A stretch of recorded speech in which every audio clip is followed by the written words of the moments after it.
I'm going to shift gears before I even get started because Barton gave like 80% of my talk. And so we're gonna change things up a little bit. So if you will indulge me, I'm not gonna use any slides. I'm looking at the back of the room too. There's a bunch of people in the room that have probably seen me give those slides about 3 times in the last month, and they could probably give that talk. And so we're gonna work through some thoughts together. And I was thinking about this a little bit yesterday.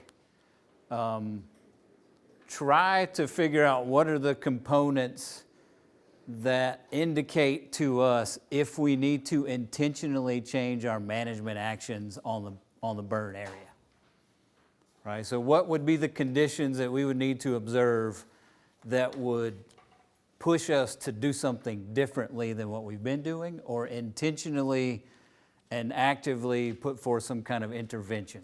So we're going to try to arrive at that as our decision point and then talk through what some of those interventions might be. Does that sound okay? Does it sound like it might be useful to us? So how many of you have thought before the fire, what are the things that dictate or cause different plant communities to exist on the landscape? So soil, there's about 4 main drivers that cause plant communities to exist across the landscape. Soil is absolutely one. Terrain.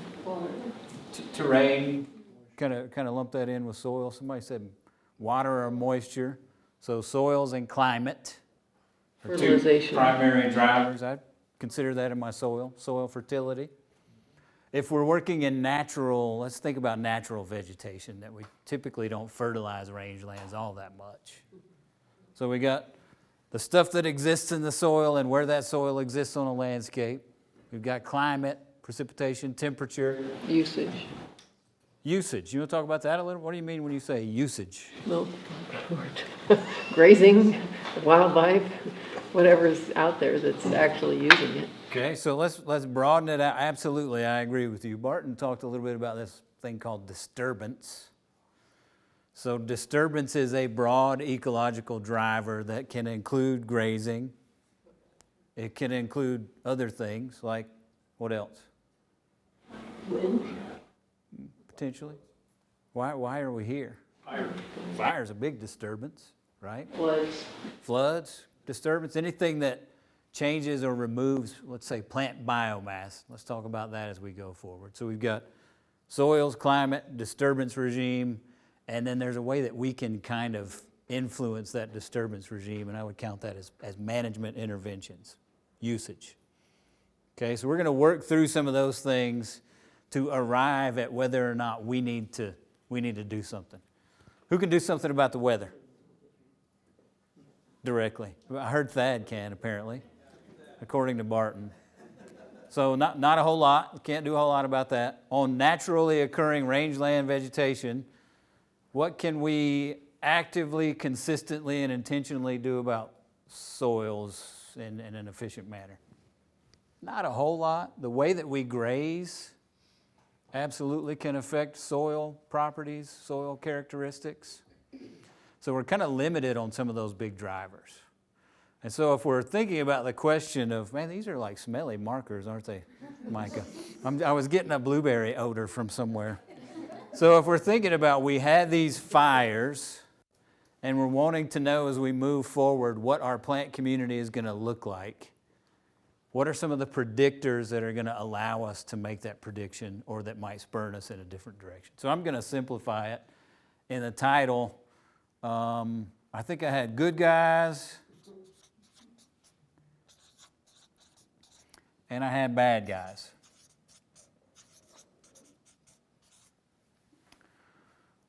What, in many cases, when we're looking at a balance of vegetation, what's the relationship between good guys and bad guys? I'm not going to call them weeds and native plants because I look around the room and I think there might be some definitions on what's a good guy and what's a bad guy, depending on what our management goals are and how we perceive things.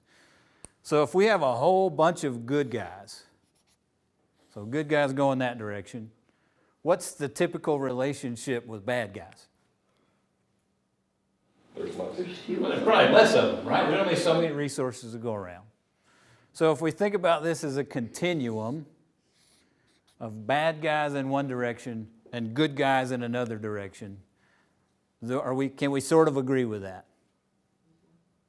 Okay, if we're down here in a situation where all we have is a bunch of, they're going to come up. Oh, I didn't even have to say it. Man, you knew we were going to go there eventually. Oh, it has a bunch of cheatgrass.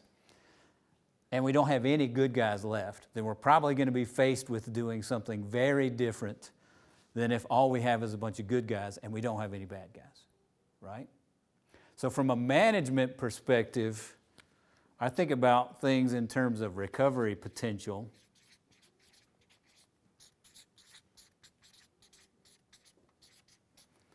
And recovery potential is going to be at its highest where we have most of our desirable plants. And it's going to be at its lowest where all we have is a bunch of bad guys that we don't want around. That recovery potential applies to different things, but it really applies in the case of a single disturbance event like a fire. So if you had a pasture that was in really good shape, really high recovery potential, if we want to think about it under those terms, before the fire, what might be a relatively logical solution if we get some precipitation for what that pasture might look like after the fire? Stands a better chance. Yeah. It's got a chance. Is that what you said? Better chance. It's got a better chance. Right? Barton talked a little bit about individual species response to a disturbance like a fire. Okay?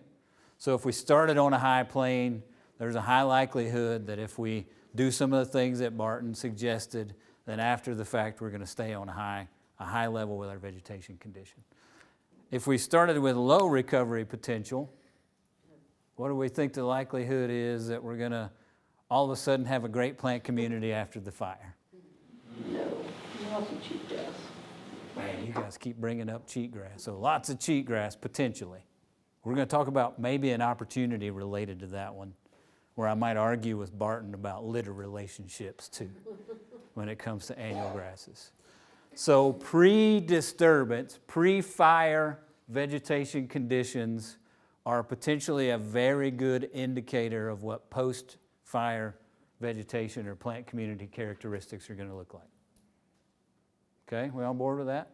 We're going to talk about specific species relationships in just a minute. I have a question though, because we might have had very good conditions, but the fire burned so hot that there is no sagebrush left, there's nothing left. Yeah, we'll talk about So, I mean, some the specific potential species in was just a there, minute. but it isn't there now. Yeah, and sagebrush is a great case. We'll talk about sagebrush in particular. I agree. If we talk about, can I put these up somewhere? Because we're going to revisit these. You got any ideas? Hey, I'm going over here. We're getting a lot of questions from, are they going to get mad if I stick something on the wall? We're getting a lot of questions over here. So we've got some predictors. We've got recovery potential. If I don't touch on it specifically, remind me, we'll come back and we'll talk about sagebrush. We're going to talk about sagebrush, annual grasses, and interaction with disturbance. So let's talk disturbance for a minute because that's one of our drivers. So we had pre-fire vegetation condition. We listed some disturbances earlier. We had grazing as a disturbance. We definitely had fire as a disturbance. Are there any other kind of disturbances that we might think about? Wind erosion. Wind erosion. Let's just put erosion.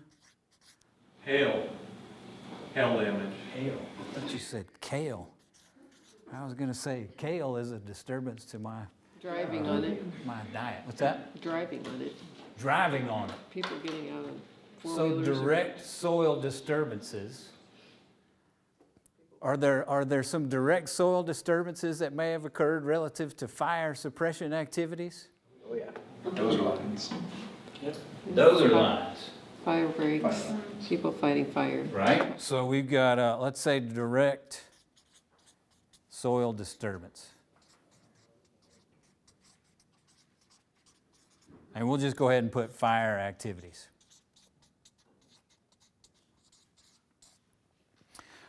Barton talked about two characteristics associated with grazing as a disturbance. We're gonna see if you guys were listening. What were they? In fact, I'll let you find one key one that matters relative to disturbance and how vegetation responds to that disturbance.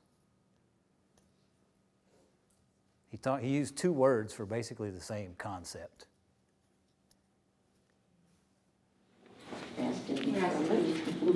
Okay, so he talked about that in terms of grazing. I agree. Rest and deferment. How bad? He talked about it a lot in terms of fire. How bad is the disturbance itself? Intensity. So he talked about intensity or severity. Okay?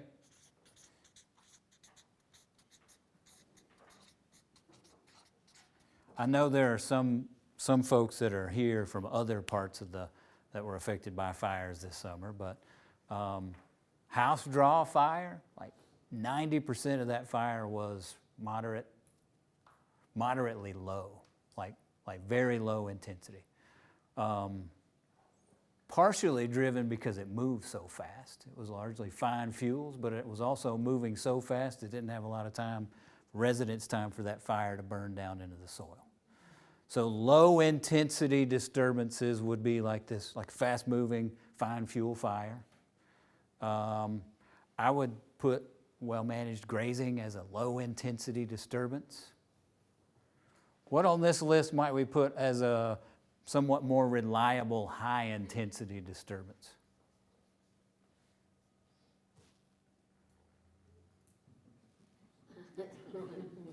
Am I giving any hints?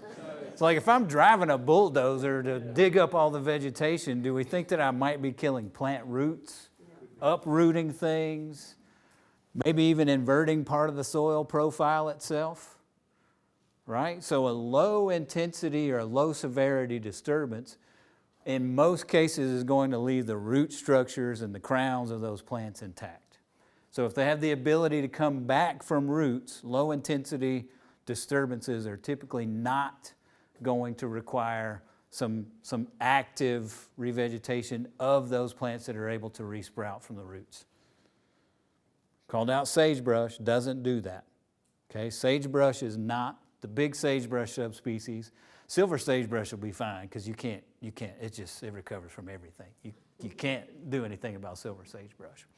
But our big sagebrush subspecies that have to recruit from seed and they can't recruit from the existing root stocks, then if that's something that we're concerned about, it's not going to do well really with hardly any disturbance levels in terms of natural recruitment. So if we've got these different things, we've got interactions between our pre-treatment vegetation conditions, and then we've got how that interacts with disturbances. In most of this case, we're talking about fire. Most cases with house draw fire, we're talking about low severity disturbance related to the fire, with the exception of some of those high severity burn areas, maybe some of the wooded places, but also some of the fire suppression activities. Okay? We on the same track so far?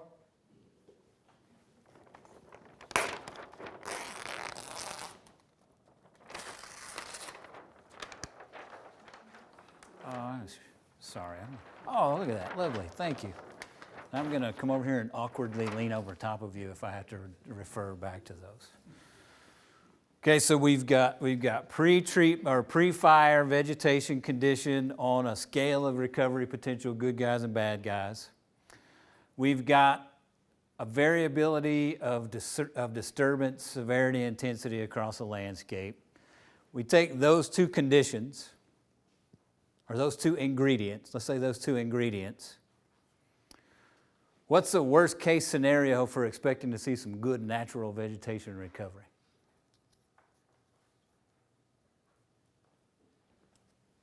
Low moisture. Okay, so low moisture, we can't do anything about that. I agree with you, Jake.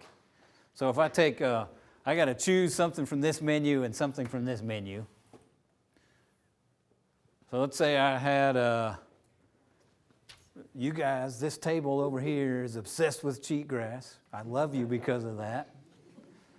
say I had a heavy cheatgrass infestation, and all of the fire suppression crews just happened to base out of my heavy cheatgrass infestation, and they were worried about fire or something coming through and burning up their tents, and so they dozed it or something, right? I've got a high severity of disturbance, and I've got low recovery potential.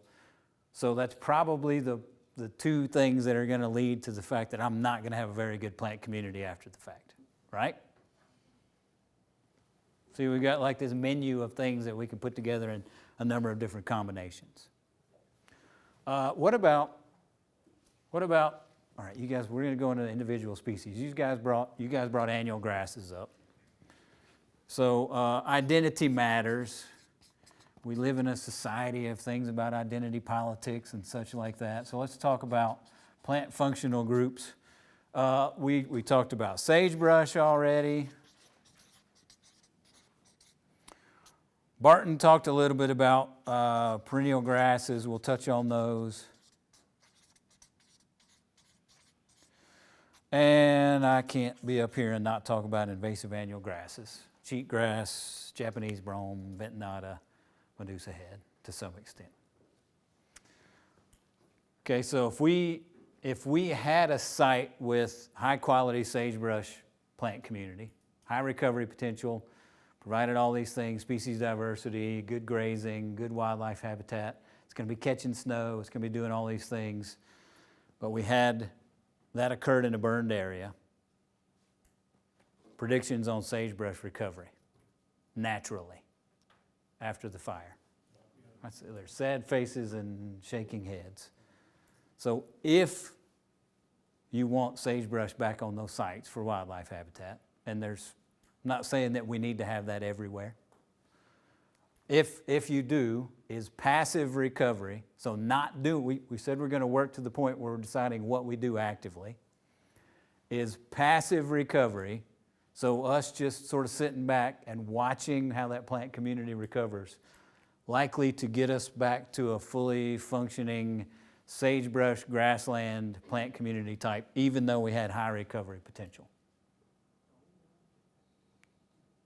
Probably not. Does anyone want to say, like, why probably not? So we know that it doesn't resprout from roots. No seed heads. Needs seed. No seed. So we need seed. Anybody know how far individual sagebrush seeds disperse from the parent plant? Anybody want to take a guess? They're tiny. Few feet at most. It's like 10 feet is what's published in the literature. So if it's, how many miles? Like how many miles across house straw fire? Widest was Wide. 6. Widest was 6 miles. So Jake, 6 miles. If we're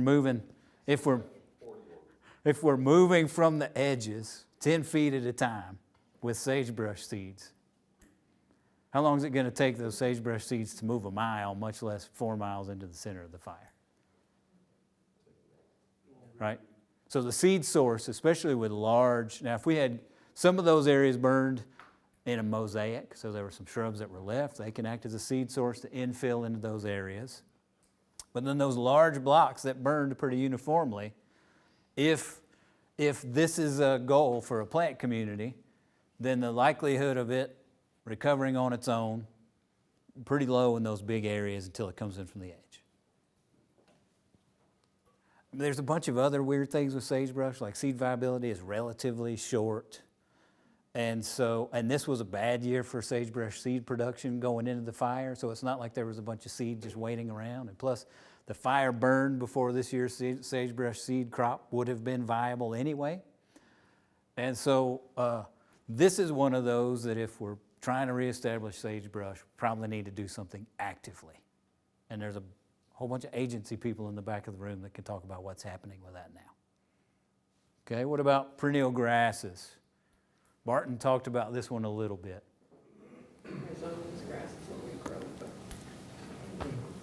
Yeah, so a lot of our perennials in a low severity fire, even many of our bunch grasses, are, if we get the moisture that Jake wants, have a high likelihood of recovering fairly well on their own. especially if we follow some of those grazing management practices that Barton talked about. Some won't.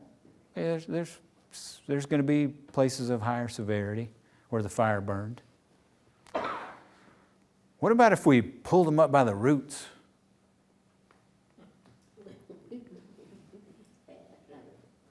Or what if we bulldozed them? Thad sent me a really interesting set of spatial data of all of the dozer lines and things like that were cut on the fire. I don't remember what the estimate was of miles. 285. There you go. 285 miles of fire suppression activity that if I'm thinking through if I need to do something to encourage plant community to recover in the direction that I want it to return to, there's not a lot of recovery potential left on those dozer lines because we've basically taken that down. I mean, I don't want to be, it's not like a monolithic thing, like I know people can lift and lower, but the goal is to get the vegetation out of the way to keep it from crossing the fuels, right? So it's intentionally disturbed in such a way to stop the fire from moving over there. So is there probably a need, if we're trying to take this into some kind of management action, is there probably a need on some of those heavy disturbance, 280-something miles of fire lines to think about intentionally and actively establishing some vegetation that are going to capture those sites? Seems like a high likelihood that we might need to do something, right? What's the alternative? Hey, what if we don't? If we're thinking about what do we do versus what do we not do? What if we just leave those disturbed with a bunch of bare ground on all those fire lines? It'll grow grass. Might grow some grass. It will, it will. Eventually. They didn't take it that deep. It's not like digging a reservoir. They just took the top of the grass off, Okay. just to stop the fire. And all of that stuff comes back. Okay.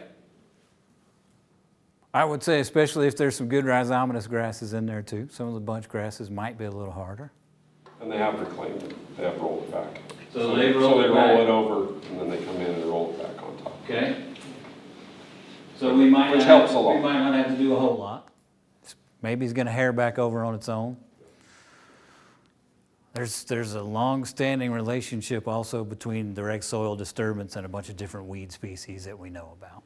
And in many cases, those weedy plants are kind of facilitated by disturbance. And I won't stand here and say that if we don't do anything, we're going to have 280, how many? 5, 7, 2? Whatever.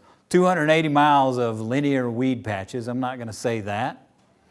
But I think what those linear disturbance features probably do warrant is keeping an eye out for some problematic weedy species, because it could have opened up some resources that would make those plants, it would give them a good place to get started or to expand along those disturbed areas. It might be cheatgrass, it might be thistles, things like common mullein, Scotch thistle, hound's tongue, a lot of these species that do really well from seed, a bunch of annual mustards, love a disturbed site.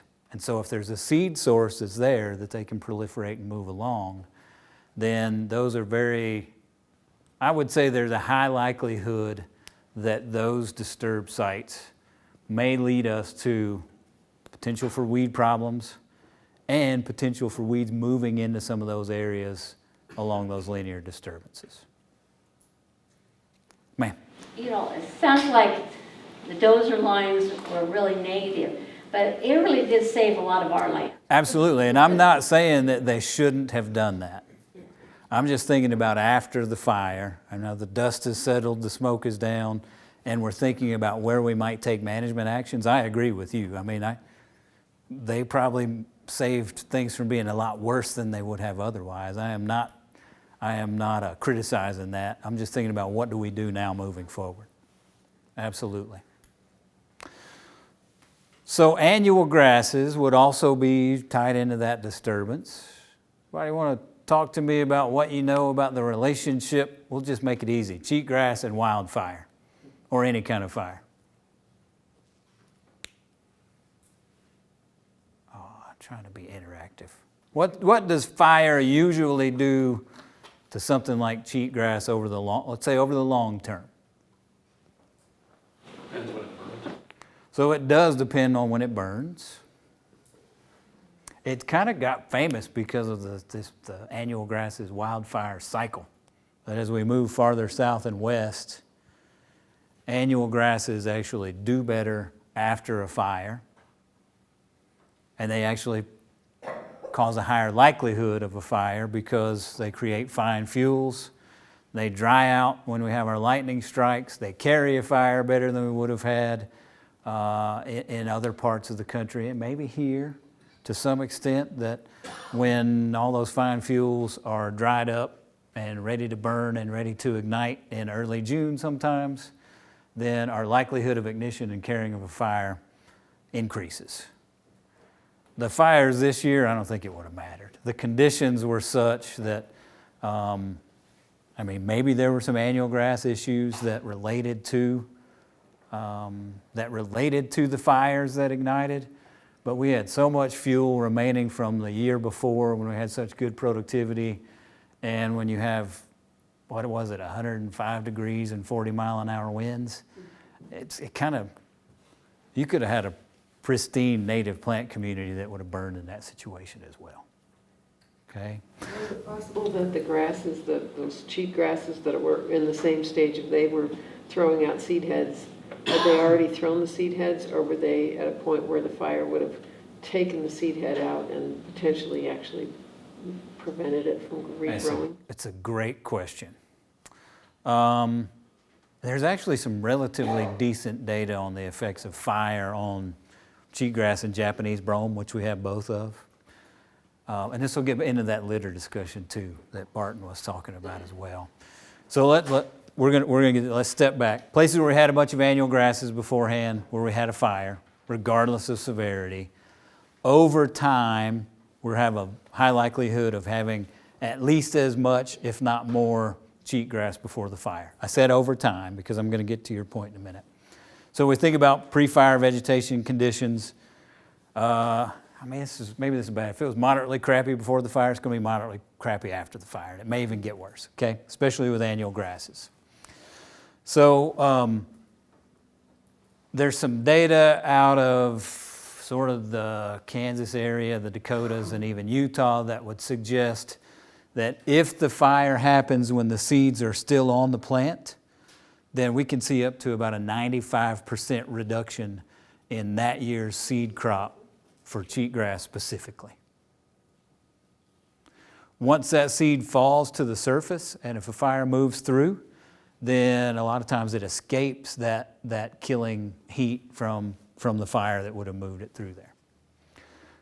Late August in a dry year like this, I think probably most of our cheatgrass seeds had already shattered at that point in time. I mean, maybe I'm wrong. Anybody? It's a guess because I wasn't out there watching and monitoring. Usually we collect a bunch of cheatgrass seeds to do research, and usually we're doing that in July. So my assumption would be late August it had already shattered. It was already on the surface.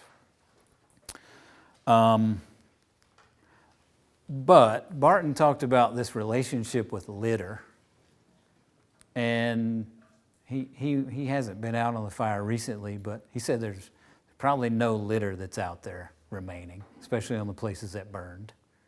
Is that matching up with what you guys are seeing?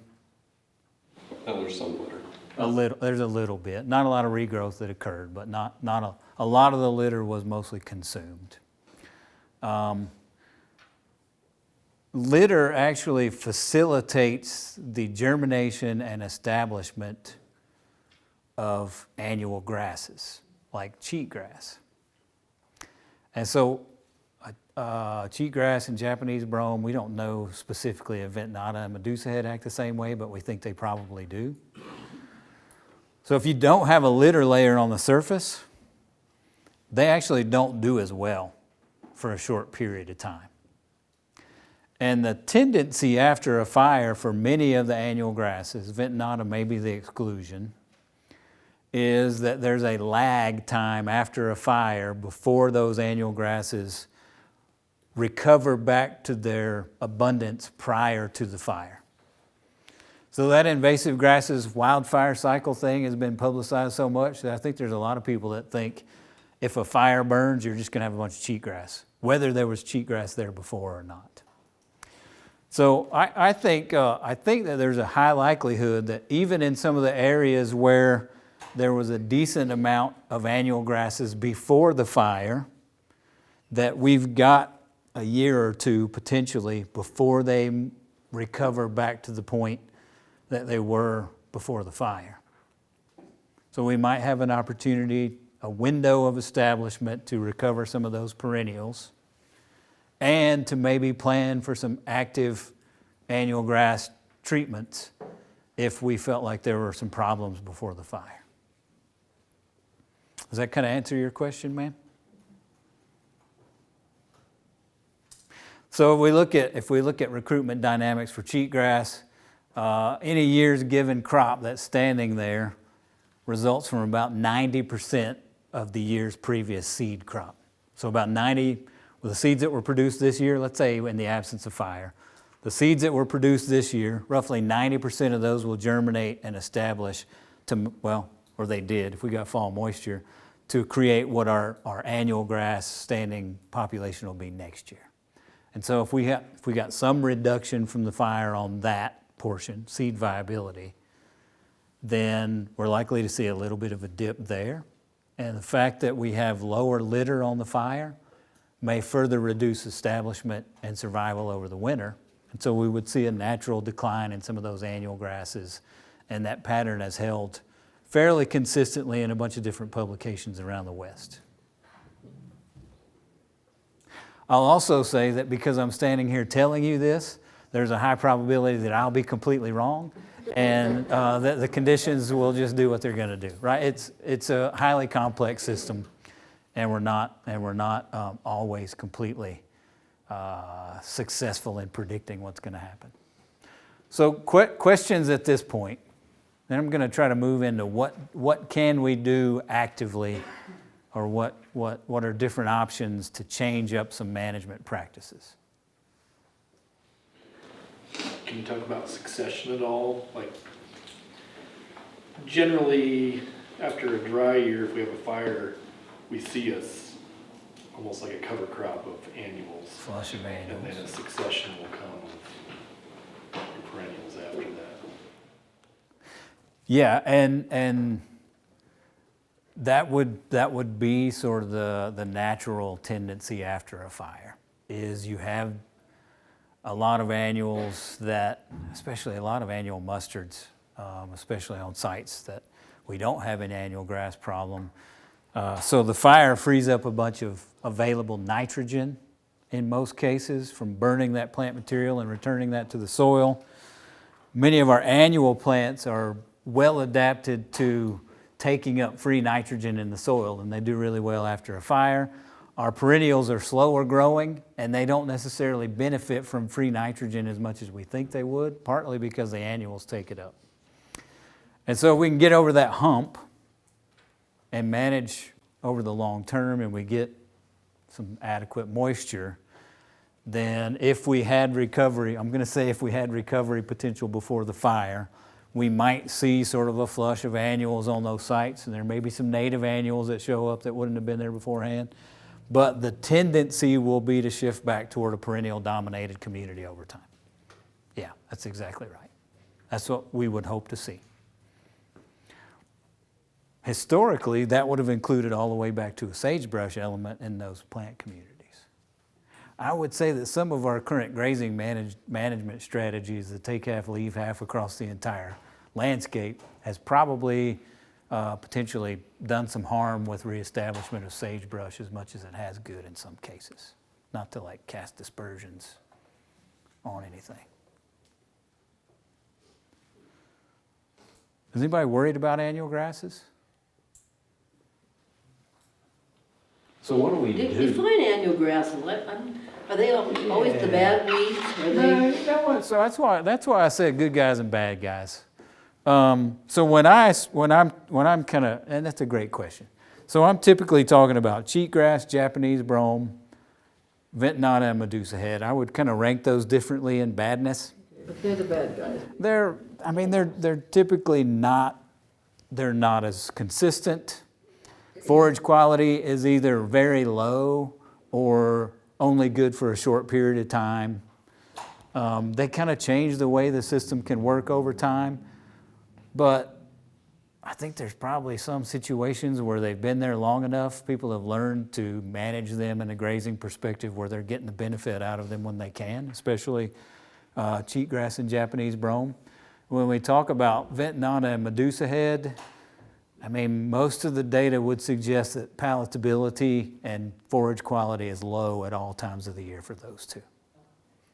Whereas perennials, we get all these other things like very consistent forage production, even in the face of drought relative to annual grasses.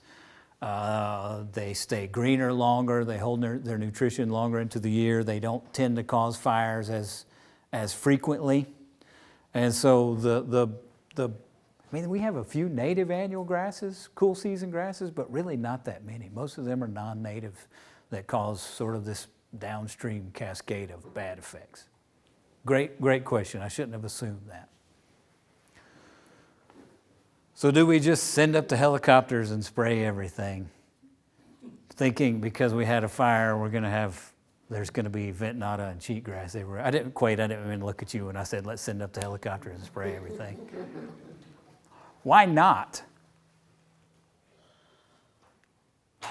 Expense for one thing. It's expensive, right? It gets more expensive every year. We don't have any of our friends from industry here. It gets more expensive every year.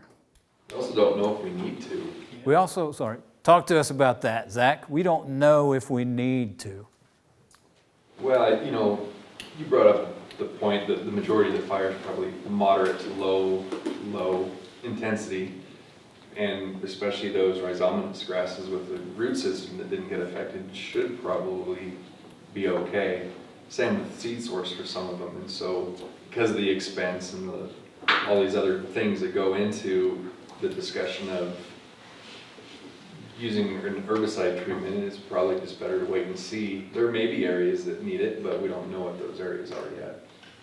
Okay, I'm gonna come back to that. But so what you're saying is just because there was a fire, it's not a foregone conclusion that it's going to become a cheatgrass dominated landscape. Is that what you Correct. said? Okay. So then you said there may be some cases where it is warranted. What might those cases look like? The previous ugly spots. Previous ugly spots. How ugly? Like really ugly? Like all the way down here? Like all bad guys and no good guys? All right, Thad's shaking his head no. We're gonna get our good guys back quicker if we've got some of them present. So if you go in and spray your ugly guys, you wanna have some good guys to come back. Otherwise, you have to seed if you want something to come back.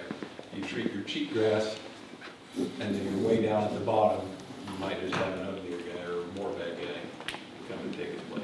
Okay, so you guys aren't arguing. You're actually talking about fine level details of differences. If it looks like a bunch of bad guys, but there's still some good guys in there, and if that's the way it was before the fire, then those might be candidates for some active weed management. Right, and I'm talking about that specifically when I say weed management in terms of treating annual grasses like weeds, whether you're gonna try to graze them hard enough and then get off, or whether we're gonna use herbicides. So when we're here, it's a weed management project. We got enough good guys left that am I messing you up with your little furry thing over there? That's the job. I want to just sit there and hold a furry thing all day. So if we're in this zone, it's still a weed management project in spite of the fire. We're trying to reduce the unwanted vegetation in such a way that we allow the good guys to recover on their own following removing that competition from the bad guys. If we move down here, what that is saying is it's not a weed management project anymore, it's a restoration project. And if we're gonna say herbicide is expensive, native seed is really expensive. And it's really hard to get it to establish consistently on demand, right?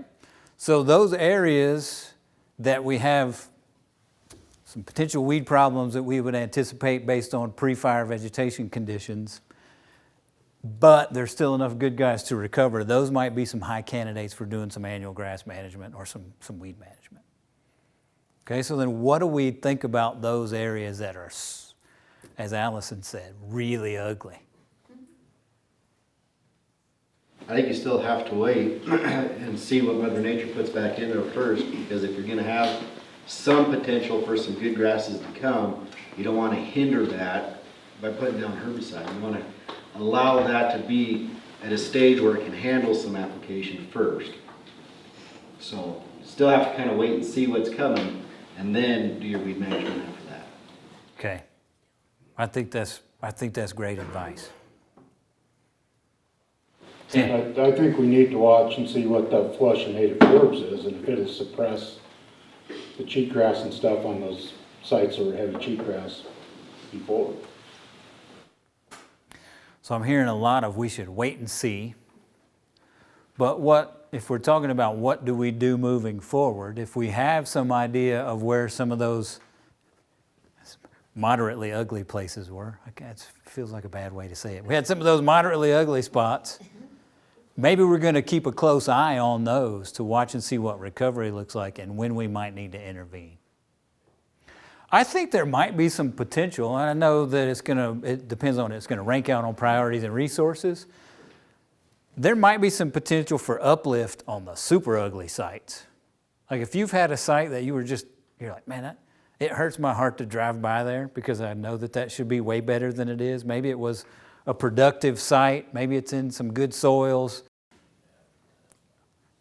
Not intentionally, but there's so many sort of lower level base functioning needs that we have to get back up and running that we're not necessarily thinking about improvement at this stage. But if you're of that mindset, you might have some of those places where you might have an opportunity to improve. Cassie. I think, Brian, too, sort of the mindset, we're used to seeing 100 or 1,000 acre fires annually. I think this last year we've seen hundreds of thousands, landscape altering. Right. So I think that kind of adds an extra difficulty level that we don't have the option to just do a blanket treatment. Absolutely. Yeah, and there's the group of agency folks and us. As you know, we meet pretty frequently and think through, and it's kind of like, wow, if this had been a 5,000 acre fire, this would be easy. We'd know exactly what to do. But when there were, 500,000 acres burned within 2 hours of us, things look a lot different. And this is kind of the stuff that I wanted to point out a little bit different than Barton. The annual grass litter thing is an interesting thing to think through. It may not matter because typically litter, we armor the soil, it helps hold that moisture. But it might give us an opportunity after the fire to get a leg up on some of those moderately ugly. Allison's coined the moderately ugly phrase for rangeland restoration. What have I missed? I was hoping do we want to talk about specific management tools or practices? Are there any questions about weed management stuff that I want to make sure that we capture before our break? Anything's in the next 10 minutes? Okay, I'm going to go a completely different direction. Okay, we've had the fire, we're talking about recovery. What do we do about the things that potentially we've got on the horizon, like grasshoppers? I wish I knew. I am. I mean, is there a corollary between fire and grasshoppers? And what do the grasshoppers do as the grass is coming back? Do they leave it alone? Do they move on? I know the amount that I know about grasshoppers you could fit into a thimble. I'm gonna look at our weed and pest colleagues who work with grasshoppers a little bit more. Is there a correlation between post-fire vegetation and grasshoppers? Did we kill a whole bunch of them this year because of the fire? You guys know anything? Any thoughts on that?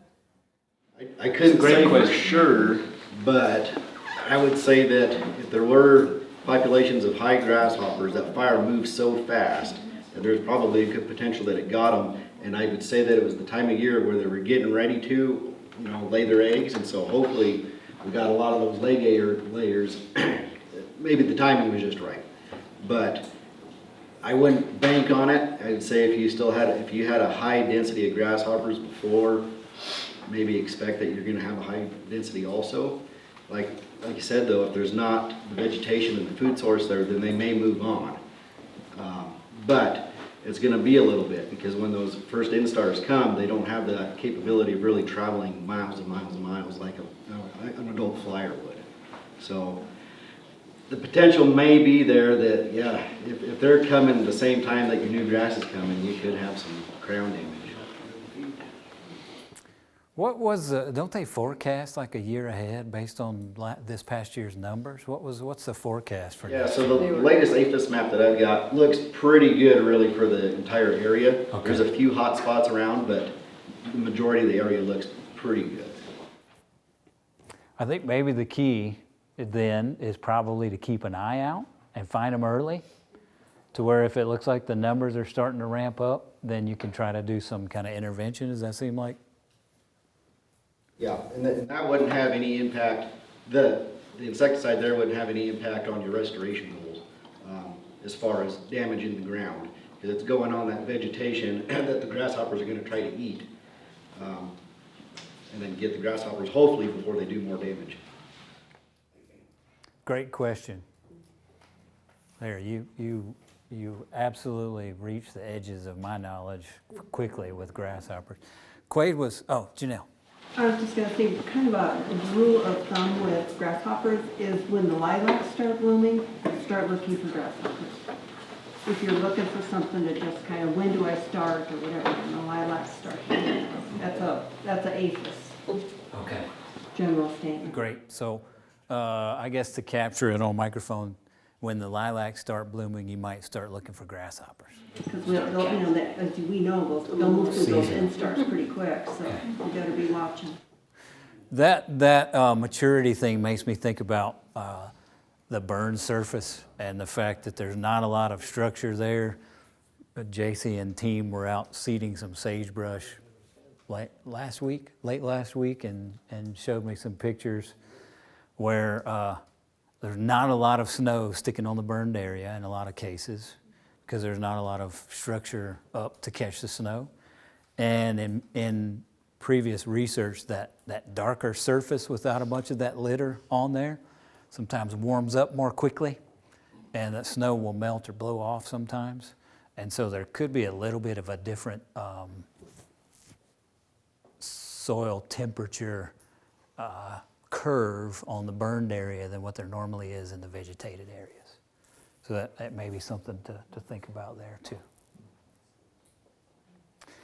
So if you're thinking about doing some weed management with herbicides, make sure that if you're going to reseed, you're using herbicides either that are chemically compatible with seeding your desirable species, or that you do it in such a timed fashion that you're not going to impede your seeded species from reestablishing, or you just wasted your seed. So that's the other point that I want to absolutely make, is think through that.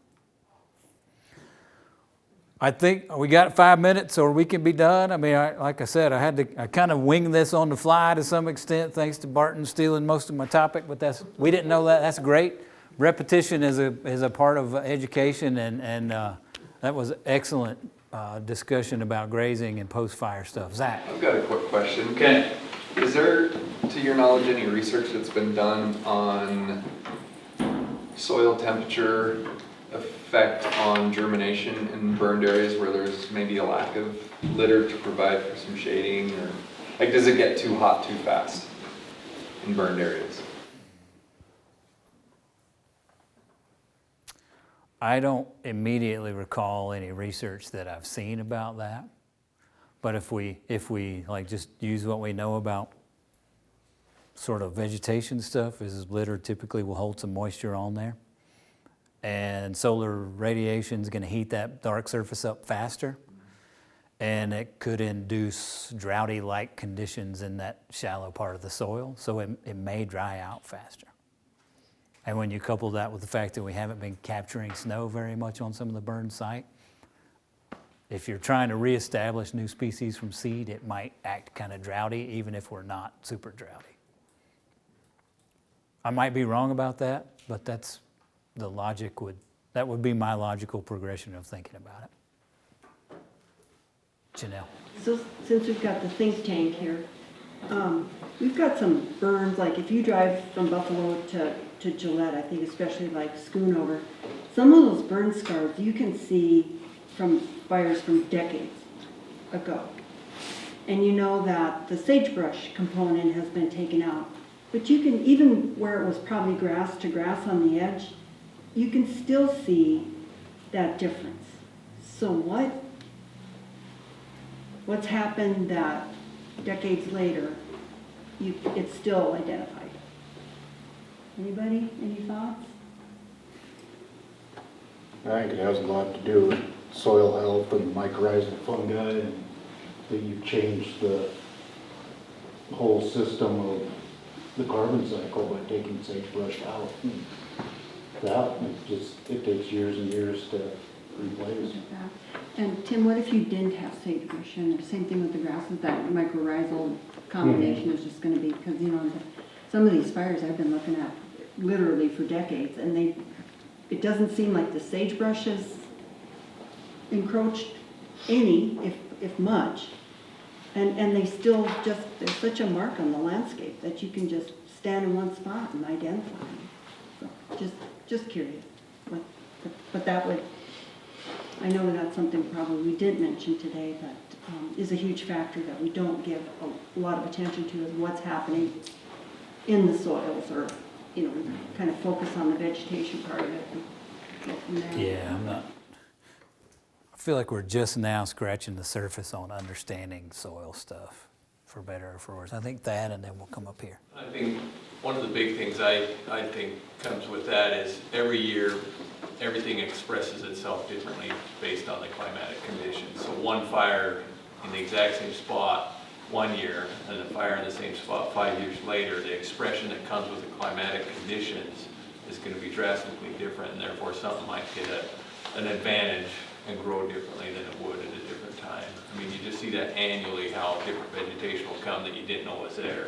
Up on the mountain, you'll see proliferation of a flower in this pasture that you'd never even seen it. And so I think that post-fire, things are going to, depend on what comes, it's going to express themselves and give better advantage than other vegetation. We're going to talk about monitoring a little bit after this meeting. Hopefully in 5 years, when we have a few small fires in 5 years, let's think about it that way, we'll have some better answers to some of these patterns too. This is kind of a question, I think, actually for JC, because you've done a lot of the planting for sagebrush. How do you go about identifying locations, especially with the size that we have, whether there's a way of reestablishing sagebrush in certain locations to provide the seed growth that might happen over the course of the next 5 years? Have you got an identity of locations where that might happen? Yeah, we kind of workshop that as a group of agencies also recently. So we used some previous mapping data to estimate where sagebrush was before the fire, which as private landowners, you could probably just tell us that at a decent point. So it seems to be more helpful if there were sagebrush beforehand. There's a better likelihood that you can get it reestablished. How big a space do you have to have in order to get it to start with something like that? It can be very local.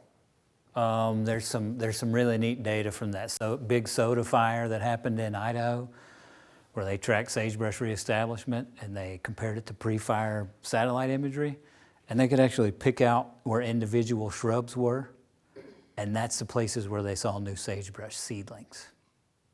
And there's some different dynamics, moisture, but also there are islands of fertility that occur beneath individual sagebrush shrubs that potentially lend themselves to better sagebrush establishment. So fire, sagebrush cover was one of the indicating factors that we used. Fire severity, so if it was very severe and you're altering your soil in that space. North-facing slopes that hold moisture a little bit better, and then relatively low slopes. I think we less than 7%. Just those areas where that seed is going to stay on the ground and have a better chance of actually getting established. We included less than 20% annual grass cover. We got a web app that identified those locations that we felt like gave a higher likelihood of reestablishing sagebrush. When I say we, it's this Johnson County Habitat Restoration Team. I can never remember the whole name. But we spent months working on developing this model that we think will enhance the likelihood of reestablishing sagebrush. And we narrowed it down to, I don't remember, 50,000 acres of sort of candidates. And so I think that's going to affect some of the places. I'm looking at Zach where some sagebrush reestablishment seeding occurs. Because it's expensive, it's hard. If we're going to invest those dollars, we should probably do it in the places that provide the highest likelihood of success. And maybe speaking of the web app, actually, some of the data that we used to build that model is from you guys when we monitored on your property. So it should actually key pretty close to the data on your property actually fed into the model. So that would be very handy. Yeah, if you're interested, we can show that to you before we leave today, too. I'm over. Thank you, everybody. Thanks for your attention.